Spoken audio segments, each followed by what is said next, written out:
Уже несколько лет в России проводятся соревнования школьных спортивных клубов. Учащиеся разных классов соревнуются в нескольких видах спорта. Сначала в школе выбирают самых спортивных, потом сборная школ выступает на муниципальном этапе, победители которого отправляются в Якутск на региональный этап. Участвует команда, только имеющие спортивные школьные клубы. Но республика у нас 633 образовательных учреждения, из них 425 имеет спортивные клубы. Это составляет где-то 68%. Одной из сильнейших команд на соревнованиях школьных клубов является команда Маинского лицея.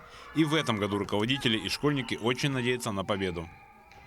Безусловно, это мотивирует ребят, поэтому наши ребята воспринимают это все всерьез, и уже они на протяжении своей жизни уже не просто спортом занимаются, а профессиональным спортом занимаются. Они уже получают спортивные разряды, кто-то становится кандидатами в мастера спорта. У нас 3 кандидата мастера спорта уже российского уровня выпускаются уже, учась в школе, они получают уже достигают таких высоких результатов. В каждой команде 16 школьников, 8 девочек и 8 мальчиков, которым предстоит пройти соревнования по футболу, баскетболу 3х3, легкой атлетике, черлидингу и брейн-рингу.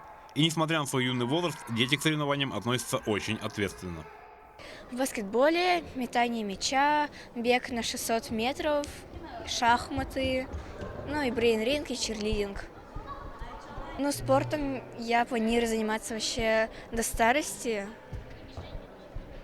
Каким спортом я еще не знаю. Мне нравится сам спорт, поэтому я хочу участвовать во многих видах спорта.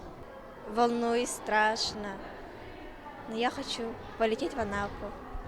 Кто же победит в этом году и отправится в Анапу, мы узнаем уже в субботу, когда завершатся все испытания. Александр Хавренко, Илья Сыромятников, Якутск.